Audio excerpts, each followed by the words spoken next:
পাঠদানৰ বিপৰীতে এখন বিদ্যালয়ত এদিনৰ বাবে ছাত্ৰ ছাত্ৰীয়ে গঢ়ি তুলিলে এখন থলুৱা শাক পাচলিৰ বজাৰ। নলবাৰী আদৰ্শ বালিকা বিদ্যাপীঠ হাইস্কুল পানীগাঁৱৰ ছাত্ৰ ছাত্ৰীসকলৰ ব্যতিক্ৰমী ৰূপ। পাঠদানৰ বিপৰীতে বিদ্যালয়খনত এদিনৰ বাবে ছাত্ৰ ছাত্ৰীয়ে গঢ়ি তুলিলে এখন থলুৱা শাক পাচলিৰ বজাৰ। বজাৰখনত গ্ৰাহকৰ ভিৰ। বজাৰখনত সকলো ধৰণৰ থলুৱা শাক পাচলি আদিৰে ভৰপূৰ। ছাত্ৰ ছাত্ৰীসকলৰ মাজত কেনেদৰে ব্যৱহাৰিক দিশত জ্ঞান আনিব পাৰি তাৰে যেন এক প্ৰয়াস।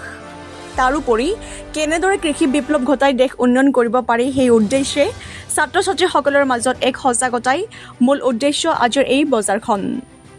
বজাৰখন আনুষ্ঠানিকভাৱে মুকলি কৰি ডিজিটেল আছাম লাইভৰ মুখ্য সম্পাদক মেৰাজুল গাজীয়ে কয় যে এনেধৰণৰ সজাগতাই ভৱিষ্যতে ছাত্ৰ ছাত্ৰীসকলক অৰ্থ উন্নয়নৰ ক্ষেত্ৰত সহায়ক হ'ব।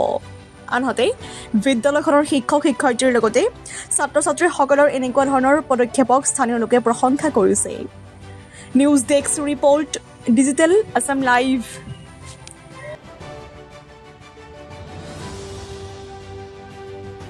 বাইদেউ বাবু বেঙেনাৰ দাম কি? বেঙেনাৰ দাম 10 টকা। বাইদেউ আজি আপোনাৰ গ্ৰাহক ৰূপত দেখিবলৈ পোৱা গৈছে, কেনেকুৱা অনুভৱ হৈছে? সঁচাকৈ মানে ভাল লাগিছে। একচুৱেলি আমি এইটো ষ্টুডেণ্ট ইউনিয়নৰ তৰফৰ পৰা প্ৰধান শিক্ষক মহোদয়ৰ সহযোগত আমি এইখিনি আজি পতাৰ ব্যৱস্থা কৰিছিলোঁ আৰু ইয়াতে সঁচাকৈ মই ছাত্ৰ ছাত্ৰীৰ সঁহাৰিও মানে খুব ভাল ধৰণে পালোঁ। তেওঁলোকক মই ক্লাছত ক'লোঁ যে আমি এনেকুৱা এটা কৰোঁ, আজি বেগলেছ ডেট, তোমালোকে মান্তিনে? চব ষ্টুডেণ্টে সঁচাকৈ মোৰ ভালো লাগিল সেইটো যে গোটেইখিনি ক'লে বাইদেউ হয় কৰিম।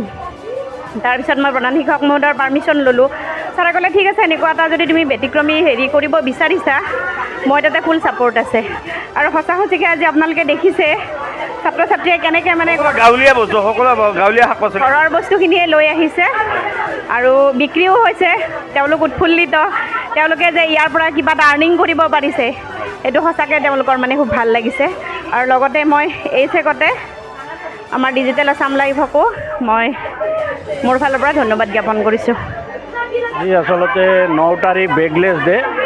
আজিৰ দিনটোত ল'ৰা ছোৱালীক আমাৰ স্কুলত বেগৰ বজা বাদ দি অন্য তাৰমানে কামখিনি স্কুলত কেনেধৰণে চলাই নিব পাৰি সেই হিচাপত আমি আজিৰ দিনটোত খেলা ধূলাৰ উপৰিও আমি এখন স্থানীয় বজাৰ ল'ৰা ছোৱালী ঘৰত উৎপাদিত সামগ্ৰী ইয়াত আনি তেওঁলোকে বিক্ৰী কৰি কেনেধৰণে আৰ্থিকভাৱে লাভৱান হ'ব পাৰি বা ল'ৰা ছোৱালীৰ মনত যাতে এনেকুৱা এটা ভাৱ হয় যে ঘৰত মানে আমি কৃষিত পঢ়াৰ উপৰিও যদি কৃষি কাৰ্যত অলপ লাগি কিবা বস্তু আমি উৎপাদন কৰি সেই বস্তু বিক্ৰী কৰি আমি আৰ্থিকভাৱে লাভৱান হ'ব পাৰোঁ, এই ধাৰণাটো যাতে তেওঁলোকৰ ওপৰত স্পষ্ট হয় সেইকাৰণে আমি এই বজাৰখন আজি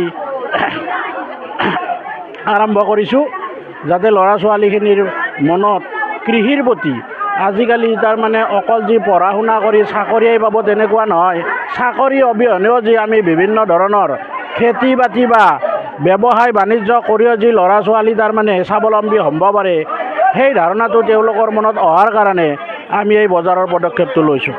মইনা নাম পিয়ালৈ বিভিন্ন ধৰণৰ আজি শাক পাচলি উলিয়াইছে। কলৰ দাম কি? 15 টকা। 15 টকা। আন এগৰাকী ছাত্ৰী আছে, মই তেওঁৰ ওচৰলৈ যাম। আচলতে তেওঁ কৈছে যে গাঁৱলীয়া, একেবাৰে গাঁৱলীয়া শাক পাচলি, ঢেকীয়া আনিছে, কল আনিছে আৰু নেমু টেঙা আনিছে আৰু বিভিন্ন ধৰণৰ। মইনা দাম কেনেকুৱা চলিছে? ভালেই। কি ঢেকীয়াৰ দাম কি? 10 টকা। অলপ মূল্য বৃদ্ধি হৈছে নেকি? হৈছে।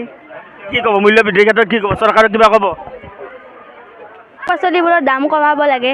আন এগৰাকী আছে, মইনা ইয়াত কল ওলাইছে, কলৰ দাম কি? 30 টকা। কম হ'বনে নাই? কম নাই, 40 টকাতে দিছে, কিন্তু অলপমান কম দিছোঁ আৰু।